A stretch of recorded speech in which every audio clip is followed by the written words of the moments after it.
Hello guys, welcome back to my channel, Ervin Pedernal TV, Channel of Inspiration. Andito po tayo ngayon sa St. John the Evangelist Parish dito po sa Tanawan City, Batangas.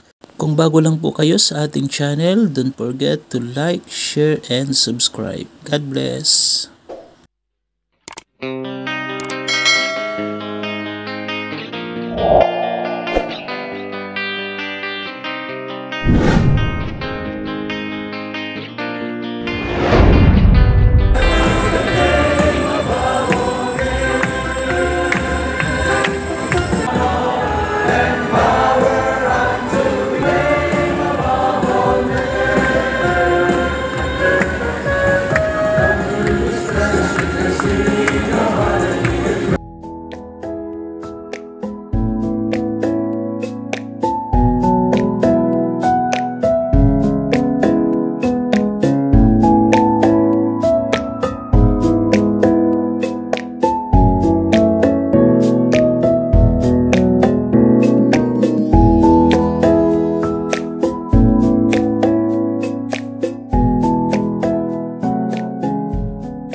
San Juan, Ebanghilista.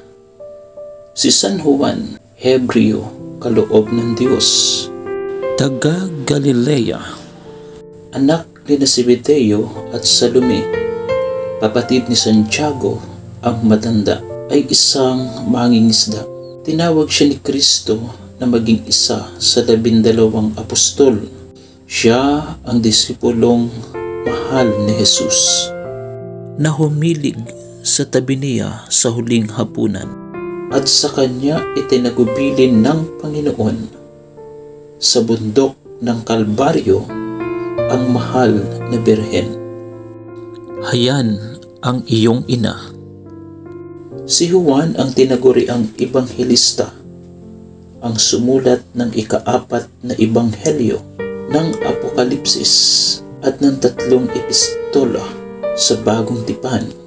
Pagkaguho ng Jerusalem, tumigil siya sa lungsod ng Efeso, at pagkaraan, dinala siya sa Roma at inihulog sa kumukulong langis. Ngunit walang nangyari sa kanya. Itinapon siya sa pulo ng Patmos. Sa pagkamatay ng huling apostol, noong taong 100, ay natapos ang pagpapahayag ng Diyos na tinatawag na revelasyon divina. Aral, huwag ninyong mahalin ang daigdig o kaya ang mga bagay sa daigdig. Kung may nagmamahal sa daigdig, wala sa kanya ang pag-ibig ng Ama.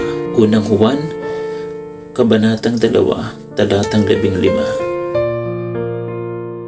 John the Evangelist is the name traditionally given to the author of the Gospel of John. Christians have traditionally identified him with John the Apostle, John of Patmos, and John the Presbyter, although this has been disputed by most modern scholars. Perhaps the grandest and best known of St. John of God's miracles was his rescuing of the patients from a fire in the hospital of Granada, and yet escaping from the flames unscathed. For this reason, he is the patron saint of firefighters. The Gospel according to John clearly emphasizes the divine nature of Jesus as both light and life and the Word of God. Incarnated into the human family, this Gospel also puts love, agape, as the vital bond between Father and Son, and between Christ and disciples, and also the bond between disciples.